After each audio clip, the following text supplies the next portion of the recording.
दोस्तों यूएस के Venezuela operations ने दुनिया भर में सुर्खियां बटोरी है, लेकिन इसके जो हीरो हैं night stalkers 160th special operation aviation regiment, ये रातों रात यूरोप पहुंच गई है। जी हां, अगर आप देखें तो यूरोप से ऐसे रिपोर्ट्स आने शुरू हो गए हैं। दसों की संख्या में C-17 ग्लोब मास्टर्स, वैसे ही आप देखें तो यूएस गनशिप्स, अलग अलग प्रकार के हेलीकॉप्टर, सब के सब जमा होने शुरू हो गए हैं। और दोस्तों जब नाइट स्टॉकर्स कहीं पर जमा होते हैं तो इससे काफी ज्यादा अगर आप देखें तो उथल पुथल होने लगता है। ऑलरेडी हमने देखा था वेनेजुएला ऑपरेशंस के पहले से ही द गार्डियन जैसे कई पत्रकार थे, जो पत्रिकाएं थी जो कह रही थी कि नाइट स्टॉकर्स क्या कर रही है, इनको क्यों फ्रंट फेसिंग इस प्रकार से तैनात करके रखा गया है वेनेजुएला के लिए, क्या रिजीम चेंज होने वाला है। अब दोस्तों वही यूरोप में पहुंच गए हैं और इसके साथ अगर आप देखें तो ऐसे अटकलें लग रही हैं। जिस प्रकार का फोर्स डिप्लॉयमेंट यूएस ने यूरोप में किया है, ये पिछले साल के ईरान के खिलाफ हुए ऑपरेशंस को ही कुछ रिफ्लेक्ट कर रहा है। तो यहाँ पे ज्यादा कुछ सोचना नहीं पड़ रहा, सब क्लियरली कह रहे हैं। लगता है ट्रंप ने जो कहा था we are locked and loaded, Iran के परिप्रेक्ष्य में कुछ वैसा ही होने वाला है। वहीं दोस्तों ये न्यूज भी आना शुरू हो गया है, खमेनी मॉस्को भागने वाला प्लान भी तैयार करके बैठे हैं। तो वो प्लान क्या है वो भी जानेंगे। साथ ही साथ दोस्तों इस साल की शुरुआत की बात है, अगर आप देखें तो इजराइल के नेतन्याहू ट्रंप से मिलने मारा लोगो यूएसए में पहुंचे हुए थे। दिसंबर 27-28 के आसपास की बात है और उसी में बड़ा क्लियरली ये चर्चा हुई थी कि अगला ईरान ऑपरेशन कब करना है। तो क्लियरली दोस्तों ऐसा लग रहा है यूएस उस ओर कुछ मूव कर रहा है। आप देख सकते हैं नाइट स्टॉकर्स की बहुत ज्यादा चर्चा हो रही है, जिन्होंने डेल्टा फोर्स को सपोर्ट किया। ये बेसिकली दोस्तों जो आपने पूरा ऑपरेशन देखा, जो तस्वीरें हमने भी आपको दिखाई, चिनूक उड़ रहे हैं हवा में, वैसे ही आप देखें तो अन्य हेलीकॉप्टर्स हैं हवा में उड़ रहे हैं, जो कि डेल्टा फोर्स को वहां पहुंचा रहे हैं, एक्सट्रैक्ट करके वापस ले जा रहे हैं और एनिमी एयर डिफेंस सिस्टम सबको सप्रेस करते हुए आगे बढ़ते जा रहे हैं। तो वो ऑपरेशन जिन्होंने अंजाम दिया था ये थे नाइट स्टॉकर्स। ये यूएस आर्मी की स्पेशलाइज्ड डिवीजन है। जी हाँ, एयरफोर्स नहीं, यूएस आर्मी की 160th special operation aviation regiment है। अब दोस्तों ये यूरोप पहुंच गए हैं। आप देख सकते हैं स्टार्टिंग में ओपन सोर्स इंटेलिजेंस आना शुरू हुआ कि यूएस के C-17A ग्लोब मास्टर्स के C-135 टैंकर्स यूएस से यूरोप की तरफ रवाना हो रहे हैं। एक C-17 फोर्ट कैम्पबेल केंटकी से डिपार्ट किया है।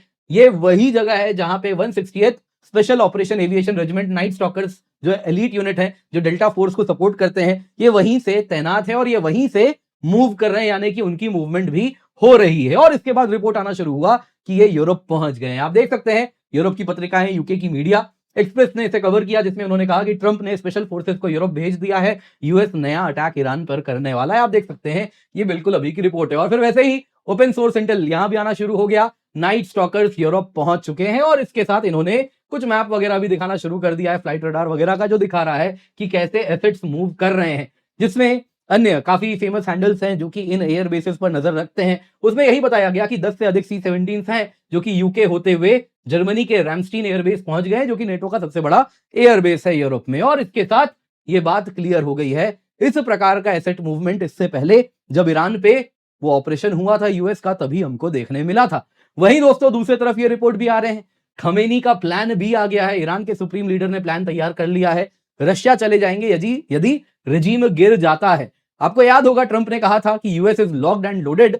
ईरान प्रोटेस्ट में यदि खमेनी ने यूज ऑफ फोर्स अत्यधिक किया तो यूएस इसके लिए कार्रवाई करेगा। अब दोस्तों यहां पे अगर आप देखें तो ये यूएस का फारसी हैंडल है, ऑफिशियल हैंडल है यूएस डिपार्टमेंट ऑफ स्टेट का। उसमें भी यही कहा गया, मैं आपको ऑलरेडी ट्रांसलेटेड वर्जन दिखा रहा हूं, जिसमें वो कहते हैं president Trump man of action है, जिनको नहीं मालूम अब तो पता चल ही गया होगा। और ईरान की तरफ ये सारी बातें भी कही जा रही हैं। यहां पे दोस्तों अगर हम सट्टा बाजार की बात करें तो क्या Khamenei supreme leader of Iran दिसंबर तक बने रहेंगे?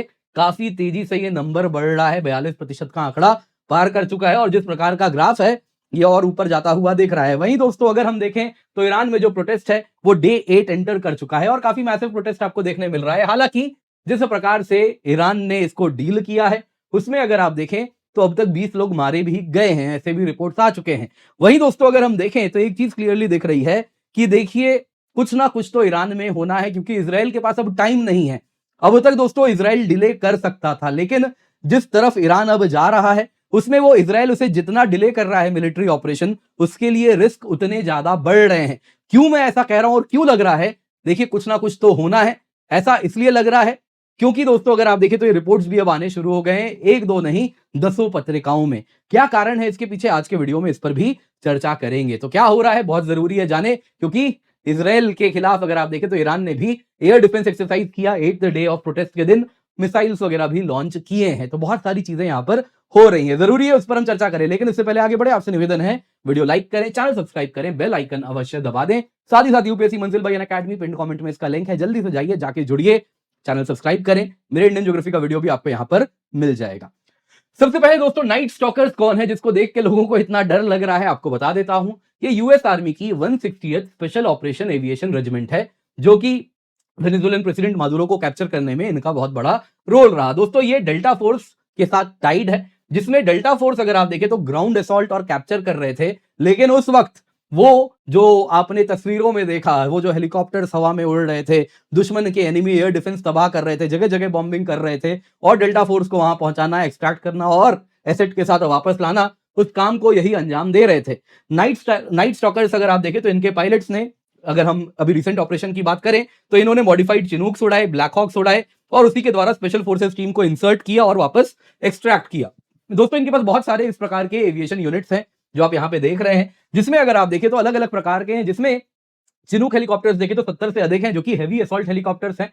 वैसे ही अगर आप देखें तो इनके पास चिनूक के सिवा Black Hawk medium assault helicopters भी यहाँ पर हैं, जो कि आप तस्वीर में देख रहे हैं। ये 260 के करीब है इनके पास। इसके सिवा लिटिल बर्ड हेलीकॉप्टर भी है यहाँ पे, जो आप यहाँ पे तस्वीर में देख रहे हैं। ये 45 से 50 है, और किसको कहां पे यूज करना है ये वहां पे ऑपरेशंस के अनुसार तय किया जाता है। इसके सिवा अन्य बहुत सारे इनके पास यूनिट्स हैं, इनके पास एसेट्स हैं, जिसमें ड्रोन से लेके अलग अलग प्रकार के मॉडिफाइड चिनूक्स हैं, मॉडिफाइड अन्य हेलीकॉप्टर्स हैं, जो कि अलग अलग मिशन के अनुसार उनको इस्तेमाल किया जाता है। यहाँ पे दोस्तों अगर आप देखें तो ऑस्प्रे ये वाला है एविएशन यूनिट भी इनके पास, एसोसिएटेड यूनिट्स के पास रहते हैं, डायरेक्टली भले इनके पास ना हो, लेकिन इसका भी इस्तेमाल किया जाता है। अब दोस्तों, ये नाइट स्टॉकर्स अगर आप देखें तो सीधा सीधा वेनेजुएला में ऑपरेशन को अंजाम दिया, और रातों रात इनको यूरोप भेज दिया गया है। ये चीजें सामने आ चुकी हैं, जिसमें अगर आप देखें तो 10 से 12 यूएस एयरफोर्स के C-17A ग्लोब मास्टर वो यूके के फेयरफोर्ड में यहां पर आपको देखने मिले हैं। जैसा आप यहां पे देख सकते हैं, फेयरफोर्ड यहां पे है रॉयल एयरफोर्स का, वहां पे दोस्तों ये मिले, जिसमें वहां पे ये लैंड किए, जहां पे अगर आप देखें तो इन्होंने ये 160th स्पेशल ऑपरेशन यूनिट जो अपना है, बेसिकली जो इनका ये नाइट स्टॉकर्स हैं, ये उन्हीं का यूनिट था, वहीं से ये यूके पहुंचे। और उसके बाद अगर आप देखें तो एसेट्स यहां पे अनलोड किए गए, जिसमें ऐसा पाया गया, जो स्पॉटर्स ने ऑब्जर्व किया है उसके अनुसार 5 ब्लैक हॉक्स उन्होंने एटलीस्ट देखे हैं उतरते हुए यूके में। वैसे ही एक चिनूक देखा है एटलीस्ट उतरते हुए। इसके सिवा कई ऑस्प्री टिल्ट रोटेटर्स जो यहाँ पे आप देख रहे हैं, ये भी इन्होंने यहाँ पर ऑब्जर्व किया है। इसके सिवा अगर आप देखें तो ये 7th स्पेशल ऑपरेशन स्क्वाड्रन से एसोसिएटेड ऑस्प्री टिल्ट रोटेटर्स हैं, जो कि यहां पर आप देख रहे हैं, ये भी वहां पे उतरे हैं। इन शॉर्ट अगर आप देखें तो पूर्ण रूप से लॉक्ड एंड लोडेड तरीके से यूएस यूनिट्स यूरोप पहुंच गए हैं। इसके सिवा ऐसा भी देखा गया, C-17 यूके में उतरने के बाद फर्दर जर्मनी में रैमस्टीन एयरबेस, जो कि यहां पे है, जो कि सबसे बड़ा नेटो एयरबेस है, वहां पर भी पहुंच गए हैं यूरोप में। और वहां पे अगर आप देखें तो KC-135 टैंकर्स, 2 AC-130J गनशिप्स वगैरह भी हमने देखे हैं यहां पर पहुंचते हुए। दोस्तों, इस प्रकार का force deployment last year Europe में देखा गया था, जब ईरान कन्फ्लिक्ट होने वाला था। उसके पहले कुछ ऐसे ही अमेरिका ने तैयारी की थी। अब दोस्तों, यहां पे क्लियरली दिख रहा है ईरान पे शिकंजा तो देखिए कसने वाले हैं, और इस प्रकार का यूनिट्स ट्रंप ऐसे ही नहीं मूव करते। हमने इतिहास में देख लिया है, कुछ करना है तभी करते हैं। तो यहां पे दोस्तों अगर आप देखें तो खमीनी का प्लान बी भी है, ऐसे भी रिपोर्ट्स आने शुरू हो गए, क्योंकि खमीनी भी अब हल्के में नहीं ले रहे। एज पर दी टाइम्स, लंदन बेस्ड पत्रिका है, उनका कहना है कि जो उनको इंटेलिजेंस एजेंसीज के हवाले से पता चला है कि ईरान के सुप्रीम लीडर अली खमीनी ने ऑलरेडी प्लान बी बना लिया है कि रशिया वो भागेंगे, और तब भागेंगे जब ऐसा लगने लगे कि प्रोटेस्ट बहुत ज्यादा बढ़ गए हैं, और सिक्योरिटी फोर्सेस इंक्लूडिंग जो IRGC है वो फर्दर सप्रेस नहीं कर पा रही प्रोटेस्ट को, या फिर वो भी प्रोटेस्टर्स के साथ मिलने शुरू हो जा रहे हैं। तो उस केस में खमीनी मॉस्को निकल लेंगे, और ऐसा कहा जा रहा है खमीनी अकेले नहीं, अपने बेटे मुज्तबा खमीनी के साथ जाएंगे, और उनका स्मॉल सर्कल है, करीबन 20 close aides and family members हैं, उन सबको लेके मॉस्को जाएंगे। इसके लिए ऑलरेडी एग्जिट रूट्स क्या होंगे तेहरान से जो लिए जाएंगे वो तैयार कर लिए गए हैं। फॉरेन एसेट्स, क्या प्रॉपर्टीज, क्या कैश, कहां से क्या लेके जाना है, वो सब भी तैयार कर लिया गया है। डेस्टिनेशन मॉस्को होगा। बशर अल असाद से काफी कुछ देखा है, वो भी मॉस्को गए थे, तो वही चीज वापस करने वाले हैं। दोस्तों, यहां पे आपको बता देता हूं, देखिए जहां भी इस प्रकार की रिजीम होती है, जहां पे तख्ता पलट का खतरा होता है, वहां पे ऐसे प्लान बी होना कोई बड़ी बात नहीं है। बस अब ये मीडिया में आ रहा है, अदरवाइज प्लान बी हमेशा रहता है कैसे निकलना होगा, कल को कुछ ऐसा हुआ। तो यहाँ पे इस प्रकार की बात आ रही है, इसका मतलब है हाँ, वापस से कुछ तैयारी की गई है खमेनी के द्वारा, एक बार रिवाइज किया गया है प्लान को। जहां तक बात है ईरान के प्रोटेस्ट की, जिस वजह से इतना डर है, तो आपको बता देता हूं, आज 8वां दिन है। प्रोटेस्टर्स अगर आप देखें तो 222 लोकेशन में देखने मिले हैं, 78 सिटीज में किए हैं, 31 में से 26 प्रोविंसेस के ईरान में प्रोटेस्ट हो चुका है, तेहरान में सबसे ज्यादा हो रहा है। अब दोस्तों यहां पे अगर देखें तो दो अप्रोच देखने मिल रहा है हमको। एक तरफ ईरान के जो प्रेसिडेंट है मसूद पजेश्कियान, उनका कहना है कि देखिए लेजिटिमेट है आपका जो नाराजगी जो आपकी है, जायज है, नाराजगी ठीक है, प्रोटेस्टर से हम डायलॉग करेंगे, और अथॉरिटीज को कहा जा रहा है कि इतना कड़क मत रहिए, हल्के से हैंडल कीजिए। वहीं सेंट्रल बैंक गवर्नर को ही कह रहे हैं कि उनको भी देखिए, वो कह रहे हैं कि देखिए वो भी रिजाइन कर दिए। आपकी नाराजगी यही थी ना कि ईरानियन करेंसी 75% डीवैल्यू हो गया एक साल में, देखिए सेंट्रल बैंक गवर्नर को भी हमने हटा दिया, अब तो छोड़िए प्रोटेस्ट करना। दूसरी तरफ दोस्तों अगर आप देखें तो हार्ड स्टैंड आपको देखने मिल रहा है, जिसमें अगर आप देखें दोस्तों तो सुप्रीम लीडर खमेनी कह रहे हैं ये प्रोटेस्टर्स नहीं, ये दंगाई हैं, राइटर्स हैं, और इनको उनकी जगह दिखानी आवश्यक है, और कह दिया कि हम नहीं झुकने वाले, एक्सटर्नल फोर्सेस के बहकावे में ये ऐसा कर रहे हैं। तो clearly good cop bad cop वाला खेल यहां पर आपको होता हुआ दिख रहा है। लेकिन जो भी है, रिस्क तो खमेनी के लिए बढ़ रहा है, क्योंकि अगर आप देखें तो अयतुल्ला खमेनी साहब, उनके लिए अब कहीं ना कहीं पब्लिक अगर टॉपल कर दी तो सबसे पहले इन्हीं के पीछे पड़ेगी, तो इसीलिए प्लान बी वगैरह देखने मिल रहा है। अब यहां पर सवाल है क्या यूएस और इजराइल इंटरवीन करेंगे? देखिए दोस्तों, ट्रंप ने कहा था कि यूएस इन्वॉल्वमेंट तब होगा यदि ईरानियन रिजीम ने क्रैकडाउन पर, जो प्रोटेस्ट हो रहा है उस पर क्रैकडाउन ज्यादा किया तो यूएस इंटरवेंशन होगा। उन्होंने कहा था we are locked and loaded, आपने वो सब सुना ही है। तो यहां पे दोस्तों एक चीज है बड़ी क्लियरली दिख रही है कि यूएस इस प्रकार का रिटोरिक तभी यूज करता है जब वो किसी जगह में एंटर करना चाहता है। आपने देखा था नाइजीरिया में भी इसी प्रकार की बात ट्रंप कर रहे थे, क्रिश्चियन किलिंग डेड एंड वो सारी बातें होते थे, और फिर वो नाइजीरिया में भी एंटर किए। तो इससे ये चीज दिख रहा है कि कहीं ना कहीं यूएस इंटरवेंशन की पृष्ठभूमि तो देखिए बन रही है। नेतन्याहू ने भी अभी रिसेंटली कह दिया कि ये अनरेस्ट अपॉर्चुनिटी है ईरानियंस के लिए कि वो अपनी तकदीर अपने हाथ में अब ले लें। दोस्तों यहां पे अगर हम देखें ना तो एक्शन ऐसा लग रहा है इमिनेंट है, जल्द ही होने वाला है। आपको मैं इतने सारे पत्रिकाओं के रिपोर्ट दिखा रहा हूं। एक्सियोस में 31 दिसंबर को आया है, जिसमें नेतन्याहू ने कहा ट्रंप से कि राउंड 2 कब करना है। न्यूयॉर्क टाइम्स, ईरानियन ऑफिशियल स्वयं सर्वाइवल मोड में है, जिसमें वो देख रहे हैं कि प्रोटेस्ट लंबा हुआ तो इजराइल पे हमला करना पड़ेगा ताकि एक्सटर्नल डाइवर्जन शुरू हो सके। वैसे इजरायली मीडिया कह रही है कि ईरान जल्दी रीजनल अटैक करेगा ताकि प्रोटेस्ट से लोगों को डाइवर्ट कर सके। न्यू अरब वो कह रहे हैं कि नहीं, इजराइल तैयार कर रहा है एक सरप्राइज वॉर की। जेरूसलम पोस्ट कह रहा है कि Israel fears Iran could strike first. तो इस प्रकार से अलग अलग पत्रिकाएं, रॉयटर्स से लेके अल जजीरा से लेके अलग अलग सबको यही कह रहे हैं कि देखिए कुछ तो होने वाला है। अब दोस्तों यहां पे हम जरा लेते हैं इजराइल का वर्जन, वो क्यों चाह रहा है कि कुछ करना पड़ेगा, क्योंकि बड़ा क्लियर है इजराइल के लिए डिले का मतलब है रिस्क का बढ़ना। ईरान दोस्तों अगर आप देखें तो उसका जो मिसाइल प्रोग्राम है उसको झटका लगा था। जनवरी, आपको याद होगा, जून 2025 12 डे वॉर हुआ ईरान और इजराइल के बीच में। उसके बाद से ईरान ने बहुत तेजी से मिसाइल्स रिप्लेनिश करने शुरू किए हैं, और इसके साथ उसने ये बता भी दिया कि हम जब ईरान जब इजराइल पे हमला करेगा तो वो इस प्रकार का सैचुरेशन अटैक्स कर सकता है कि कुछ ना कुछ मिसाइल तो इजराइल गिरेगा भी, जैसा हमने देखा भी था।